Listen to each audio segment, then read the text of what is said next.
La musique dans les camps nazis. Partie 1 sur 6. Timeline, 5000 ans d'histoire, Richard Fremder. Bonjour à toutes et à tous et bienvenue dans Timeline, 5000 ans d'histoire. En ce moment a lieu une exposition particulièrement complexe et enrichissante portée sur le sujet de la musique dans les camps de concentration nazis. Donc une enquête très complète a été réalisée.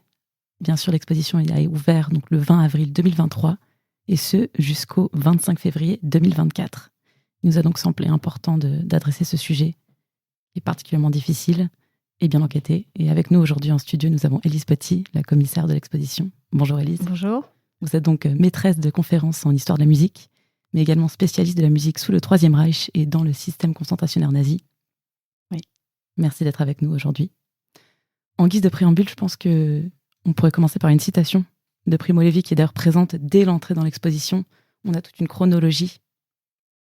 Et donc cette citation de Primo Levi, extraite de l'ouvrage Si c'est un homme. Les marches et les chansons populaires sont gravées dans notre esprit et seront la dernière chose du laguerre que nous oublierons. La voix du laguerre.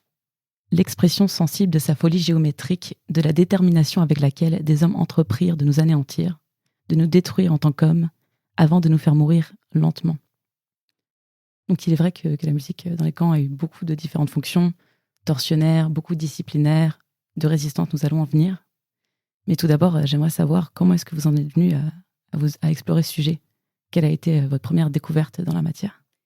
Ma première découverte, c'est comme tous les musicologues et toutes les musicologues qui travaillent sur le sujet de la musique dans les camps, c'est l'opéra pour enfants qui s'appelle Brundibar, qui a été composé par un Tchèque. Et ce compositeur a été déporté dans le camp de Theresienstadt, dans la ville de Térésine, à côté de Prague. Et c'est comme ça que je suis arrivée sur le sujet. Je me suis dit, mais c'est incroyable, il y a eu un opéra pour enfants créé dans un camp, j'ai envie d'en savoir plus.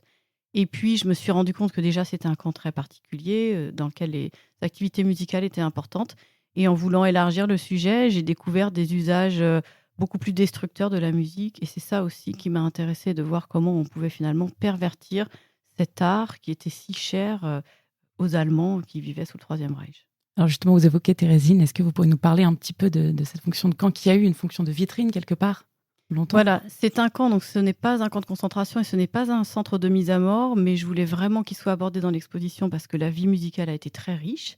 Donc, il est dans une salle à part qui est groupée avec d'autres camps au statut particulier qui sont tous, par contre, des antichambres au centre de mise à mort. Donc, toutes les personnes qui sont passées par Theresienstadt ont ensuite été déportées à l'Est et sont mortes très majoritairement. Et ce camp, il avait pour fonction de rassembler des familles juives. Donc, c'est pour ça que les nazis l'avaient conçu comme un ghetto, officiellement. Et puis, il a aussi accueilli, entre guillemets, des personnalités célèbres juives qui venaient d'Allemagne ou d'Autriche. Alors, ça pouvait être des médaillés de guerre, mais il y avait aussi l'acteur Kurt Geron qui joue avec Marlène Dietrich dans L'Ange bleu. Et ces personnes-là avaient un statut privilégié parce qu'il s'agissait de pouvoir montrer aux besoins qu'ils étaient toujours vivants. Et s'il y avait des demandes de visite de la Croix-Rouge, par exemple, donc il y a eu plusieurs visites de la Croix-Rouge dans ce camp, et c'est ce qui permettait aux nazis de faire croire que les Juifs étaient bien traités dans les camps. Donc c'est un camp qui est à la fois un ghetto, qui a à la fois un fonctionnement concentrationnaire, parce qu'en fait, la grande majorité des détenus ne jouissaient d'aucun privilège et devaient travailler pour l'industrie de guerre allemande, et il a aussi cette fonction de camp de propagande.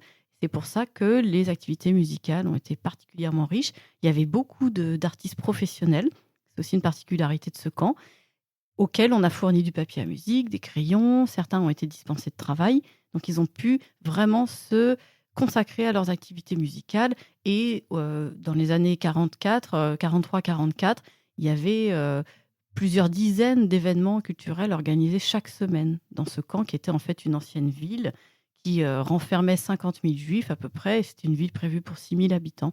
Et c'était quel type d'événements culturels ? Il y avait de tout. Il y avait des conférences. On trouve des conférences sur l'humour juif. On trouve des cours de médecine. Il y a des concerts. Il y a un opéra qui a été composé dans le camp par Victor Ullmann, un opéra qui s'appelle L'Empereur d'Atlantide. Il y a cet opéra pour enfants, Brundibar, qui a été donné une 50aine de fois. Donc c'est extrêmement riche. Il me semble qu'il y avait également le groupe des Ghetto Swingers. Voilà, il y avait aussi ce groupe de jazz, un groupe mixte, hommes-femmes, puisque Theresienstadt était conçu comme un ghetto, donc il enfermait des hommes, des femmes et des enfants.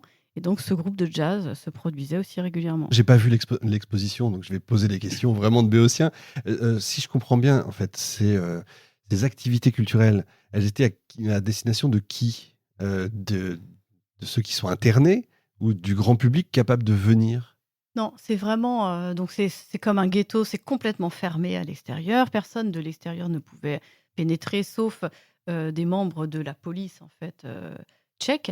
Mais en fait, ce qui est intéressant dans cette question, c'est que les activités musicales, elles s'adressent normalement officiellement à toutes les personnes vivant dans ce camp, mais en définitive, elles s'adressent uniquement aux privilégiés, puisqu'il fallait quand même avoir des tickets pour assister aux C'est payant, entre activités. guillemets, c'est ça? Voilà, c'est payant. Il y a une forme de rémunération.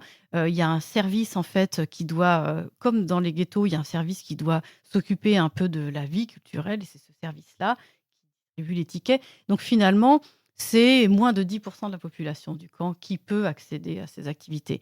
Et ce qui est intéressant aussi sur ce camp-là, c'est que il souffre un peu du biais du survivant, c'est-à-dire qu'on se base sur ce qui a survécu comme document, et tous les documents qui ont survécu, c'est des documents qui prouvent que la vie musicale et la vie culturelle étaient extraordinaires, Mmh. et ce dont on n'a pratiquement pas trace, c'est les mauvais traitements, la surpopulation. Heureusement, on a quelques dessins clandestins qui ouais. montrent très très bien ça. Donc c'est pour ça que c'est un camp dont on a toujours une vue très partielle. Il faut jamais oublier de le remettre dans son contexte, de dire que c'était vraiment en fait une antichambre aussi à Auschwitz. On le voit d'ailleurs dans la vieille série Holocauste. Il y a vraiment à la toute fin cette partie-là. Où il parle de Theresienstadt, Ouais, du camp de ouais. Theresienstadt. Ah oui, j'ai pas vu. C'est vieux, hein, c'est pour Oui. ça. Moi, je Non, suis mais vieux, donc je connais, peux vous je le connais dire. je connais cette série, mais j'ai pas vu cet épisode. Alors, vous parliez d'archives clandestines. Il me semble qu'il y avait justement un magazine clandestin organisé par les enfants de la baraque numéro 1 qui s'appelait le Vedam. Voilà, il y avait différentes revues, plus ou moins clandestines, on va dire plus ou moins autorisées dans le camp, qui ont été, faites par des jeunes adolescents, parce que l'objectif aussi de l'administration juive, alors officiellement, ce ghetto était dirigé par une administration juive. Ça, c'est la version nazie. Évidemment, elle n'avait aucune marge de manœuvre, mais par contre, ce qu'ils essayaient de faire quand même, c'était de prendre en charge l'éducation des enfants. Et c'est pour ça qu'ils ont constitué dans le camp des foyers d'enfants, avec des enfants qui étaient confiés à des éducateurs.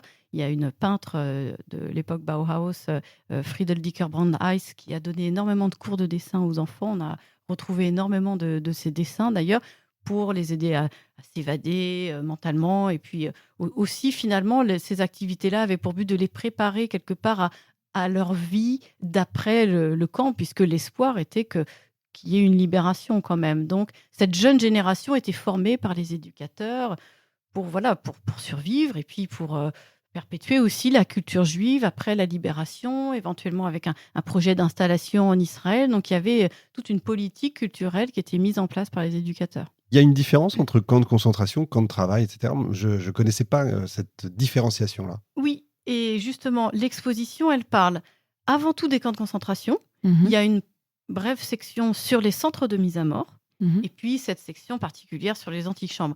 Les camps de travail, ce qu'on appelle les camps de travail ou camps de travail forcé, ça peut être des Allemands déplacés pour travailler pour l'industrie allemande. Ça peut être aussi, ça peut englober aussi des personnes enrôlées dans le service de travail obligatoire, le STO. Donc ce sont des camps dans lesquels la main-d'œuvre gratuite est utilisée par le régime, mais ce n'est pas la même chose que les camps de concentration qui ont vraiment été conçus pour les opposants politiques, avec un système carcéral très dur, très strict. Et c'est de ces camps-là qu'on parle dans l'exposition. Et donc, dans ces camps de concentration, il y avait donc des orchestres. Voilà. Et ça, alors, finalement, c'est quelque chose qu'on voit assez rapidement dans les témoignages. Les témoignages parlent souvent du départ au travail qui se fait en musique, soit en chanson, soit au son d'un orchestre. Ça, on le trouve vraiment dans les témoignages. Et finalement, c'est le premier usage de la musique qui est fait par les nazis, c'est celui-là, puisqu'ils calquent finalement leur système militaire, puisque ces camps sont conçus pour avoir un fonctionnement proche du fonctionnement carcéral ou du fonctionnement militaire. Donc, ils sont habitués à se déplacer en musique et c'est ce qu'ils font. Donc, ils demandent tout de suite aux détenus de chanter quand il n'y a pas d'orchestre. Et puis, c'est comme ça que les ensembles se constituent. Donc, c'est vraiment le premier usage. Et puis, finalement, rapidement, les détenus arrivent à détourner cet usage, puisque leur argument, c'est Vous nous demandez de chanter pour les déplacements, il faut chanter des chansons allemandes. Tout le monde doit les connaître par cœur, mais parmi nous, il y en a qui ne les connaissent pas. Il y a des personnes de langue étrangère. Donc, il nous faut du temps pour apprendre ces chansons. Et c'est comme ça qu'ils ont l'autorisation d'organiser des soirées où ils pratiquent les chants. Et évidemment, ils en profitent pour programmer autre chose. Et c'est comme ça que la vie culturelle, en fait, commence à se développer le soir, sur les moments en fait non travaillés, donc le soir et dans certains camps le dimanche après-midi. Alors peut-être qu'on pourrait revenir à la première naissance d'un orchestre qui a été donc à Buchenwald en 1938, je crois. Ça, c'est vraiment l'orchestre, on va dire, officiel d'ampleur. Mais des petits ensembles, il y en a dans certains des premiers camps. Dès 1933, il y a des petits ensembles instrumentaux. Et en fait, ce qui se passe, c'est que les commandants sont fréquemment mutés d'un camp à un autre ou se rendent fréquemment des visites. Et puis, à l'issue d'une de ces visites, le commandant adjoint de Buchenwald se dit « Mais il y a un orchestre dans tel camp qui est plus développé que le mien, et moi aussi, je veux mon orchestre de détenus. » Et donc, il y a cette émulation qui se met en place. Et à Buchenwald, où il est particulièrement mélomane et mégalomane, il veut le meilleur orchestre. Donc, il fait carrément acheter des instruments neufs aux frais des détenus, avec de l'argent racketté à des détenus. Mais il fait équiper son orchestre d'instruments neufs et d'uniformes volés à la garde royale yougoslave. Donc, ce sont des uniformes qui datent des années 20. Donc, lui, son ambition, c'est d'avoir le plus bel orchestre, le plus grand orchestre. Mais c'est vraiment, il y a des enjeux comme ça entre commandants qui expliquent aussi ce développement des orchestres. L'émission 5000 ans d'histoire est désormais accessible gratuitement, divisée en 6 parties, du vendredi au mercredi. En vous abonnant pour 2 € par mois, le prix d'un café, vous avez accès à l'émission et aux plus de 300 autres, en entier, en exclusivité, et surtout sans pub. Le lien est dans la description.